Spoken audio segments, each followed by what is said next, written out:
Seven River Association. You know, I have a great life right now. I'm living in a historic farmhouse with my partner, V.K. Holzendorf.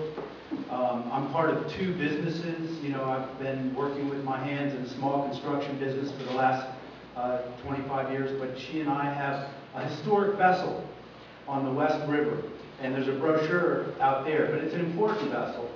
It's the last passenger vessel built out of wood on the Chesapeake Bay. And it's a great life. But you know, when I came here about 25 years ago, my family moved here. And when I mean my family, I mean my family. My brother's family, my sister's family, and my parents. And we moved into a house that had been abandoned for 10 years. And it really is an incredible story of growing my business. Because small business is really a part of the sustainable community, which is really part of the environment.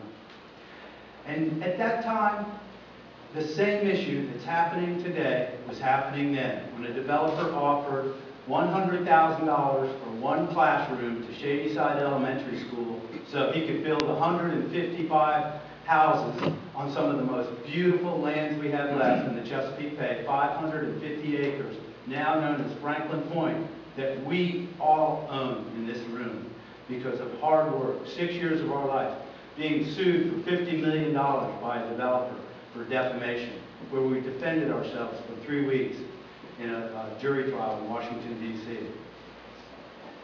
I personally helped work that issue out with Governor Glendenning so that we could all own that property. But I can tell you that it goes on and on and on. It's not only a maintenance issue there, but it continues to go on. The Adequate Facilities Law, which is the strongest law, used to be the strongest law to save these open spaces, has been whittled down. It's not the critical area law that saves these open spaces.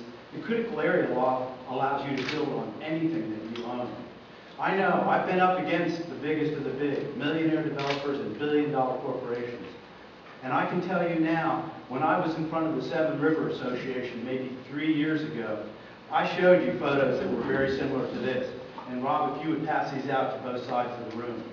These photos are the headwaters of Deep Cove Creek that adjoin Franklin Point Park that we saved.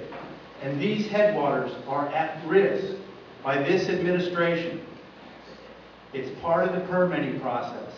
These two projects, one's called Turtle Run, and we call it Run Turtle Run, by one of the most arrogant developers that we have ever seen. Not a millionaire developer, not a billionaire developer, but another out-of-town developer that wants to mine us like an open pit gold mine. Supporting our local independent businesses is also about standing up to the biggest of the big. When we were targeted by Safeway Corporation, a billion-dollar corporation that wanted to build in our community, their largest size store, 8 pad sites for national chains, and 50,000 square feet of shopping to make Deal, Maryland, a fishing and farming community, turn it into destination shopping, we stood up. We had just come off of a fight against Franklin Point. We stood up and we brought a billion-dollar corporation to their knees. And just a few weeks ago, the front page of the Capitol, our local independent grocer is building out of the ground up our local independent grocery store that is going to meet the needs of our community. So things take time, but I can tell you everything, when you look at these pictures and they come around, we are still at risk, and I'm here on the front line, and I want to be in a position of power instead of fighting back to power.